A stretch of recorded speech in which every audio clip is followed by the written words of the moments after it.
আচ্ছা কোনছে আল্লাহ বড় না মানুষ বড়? ধরো গাদা, তুই কার হাতে কার জোড়া দেশ? কুড়ায় আল্লাহ আর কুড়ায় মানুষ।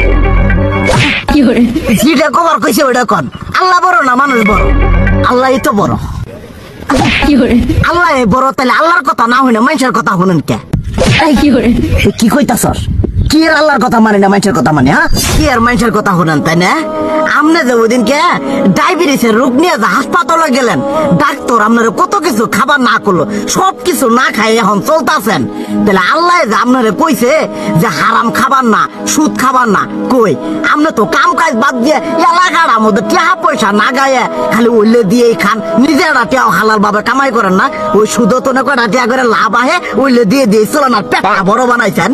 শুনেন একটা কথা কই, হারামের কোনোদিন আরাম নাই।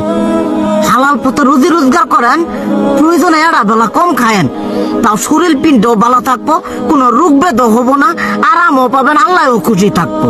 তুই আমার এইভাবে বুঝাবি আগে কইলি না কে? আসলে এই বিষয়টা তো আমি কখনো মাথায় এইভাবে নিইনি যে আমাদের কখনো ডাক্তার নিষেধ করলে ঠিকই আমরা নিষেধ মানি, কিন্তু উপর আল্লাহ যে কত কিছু নিষেধ করে দিয়ে সেটা মানি না। আর এই যে হারাম পথে টিয়া পয়সা কামাই করতেছেন, শরীরের মধ্যে দুনিয়া রোগ বেত হয়েছে, দেখা যাইতেছে যা টিয়া হারাম পথে কামাই করতেছেন তার তো বেশি টিয়া মনে করেন জ্বলে যাইতেছে গা বেশি। আজকের পর থেকে আমি আর এই হারাম সুদ খামো না, আমি হালাল পথে চলবো, হালাল টাকা পয়সা ইনকাম করবো।